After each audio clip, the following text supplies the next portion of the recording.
How to flip a house. I'm sure you've seen a lot of videos, courses. Everybody wants to sell you something. I'm not here to sell you anything. This is totally free. Actually, I'm hoping I get people to subscribe to my site, stop and visit my channel, hit the like button. I'm looking for exposure, if you want to call that payment. I started playing around with real estate about 35 years ago. I was poor, didn't have no money, actually was on welfare, high school dropout. Started in the antique business in the basement of my house, and I needed a shop to have the business. So I made my first purchase, had no money, and the courses you see, it is true, you can buy them with no money down. I've done that. It takes some work and effort. But I ended up with like 15 different units, and the retail business was doing real good, so I just sold everything and forgot about it. And about 3 years ago, I got back into flipping houses. When I originally started, it was about rentals, and now all I want to do is buy it and sell it. I don't want to hold any inventory, although rentals are a good deal, especially if you're young. But I want to get to the point here, and what you have to understand is when you start flipping a house, anybody can do it. There's no restrictions on it, but what's very important is you must do your due diligence. And due diligence is basically doing your homework. You have to know your own strengths, your own weaknesses, and you need to be honest. There's nothing wrong with not knowing something. What's wrong is if you think you know it all and you don't. You will not make it. So examine yourself. See what you know and what you don't. And, you know, the Bible always says, seek wise counsel. What a wonderful remark that is, because that's one of the most important things you can do. Network with other people and talk. Ask questions. Don't be afraid to ask questions. And you need to know your market. Okay, you've done the above steps. Now you're interested in trying to investigate what you should do or how you should do it. And you know, you've heard the three most important things in real estate. Everybody knows these: location, location, location. Well, it's not always totally true, but it is very important, the location. What you need to do now is investigate your city where you plan on buying these houses. Where I live, we have the northeast, southeast, northwest, southwest. And each one of those quadrants offer a different opportunity, different price ranges. You have to find out what's comfortable for you.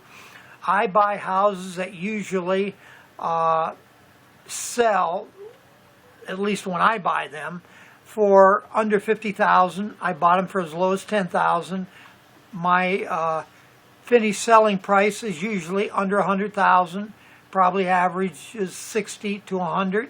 So I'm in the low end bracket. And what I do is I buy cash, and it's not that I have a lot of money.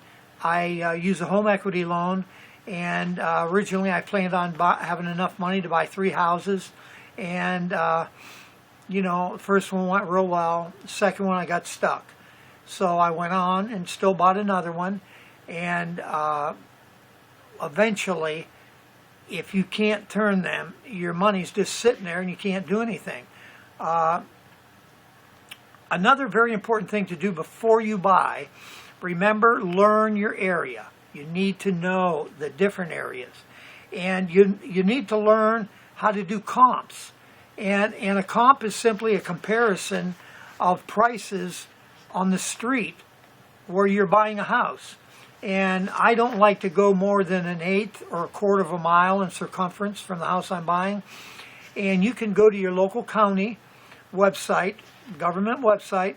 You can find every house in your county, and you can find out what they paid, what the taxes are, and all the specifics.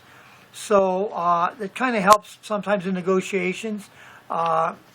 just to have them facts. Plus, you need to learn that. And you need to get a realtor eventually. It's not absolutely, but it helps. I try to sell a house. I always buy my own, and I do the legwork. I just feel comfortable. And when I find a house, I like to help my realtor, and I'll call them. They'll get the keys and show me, and if I buy it, they get part of the commission. It's just kind of a little thing I do for them. And when I go to sell a house, I try to sell it myself, maybe 30 days. If I can't turn it quick, I give it to the realtor. It's hard to compete with that multi-listing. You know, it covers everybody, and there's many realtors looking for you. The next thing, the most important thing you're going to do is buy it right. If you don't buy it right, you're stuck right out of the gate. So it's very important to do those comps and to see approximately what you're going to have in it. I have a list that I will put on YouTube here. It's criteria on how to evaluate a house. It's a whole list of things from the roof, the furnace, down to simple things like doing the flooring and remodeling. And you need to write in each one of those items, fill in with a check mark. I need to do this, I need to do that. And then eventually you have to figure out what is that going to cost you, whether you're doing it yourself or hiring it done. And what you need to do is go to Lowe's, set up a commercial account. They have two types of accounts. I just deal with Lowe's, I like them. And they have a regular commercial account, and they also have what's called a project card. That's my favorite. Excuse me.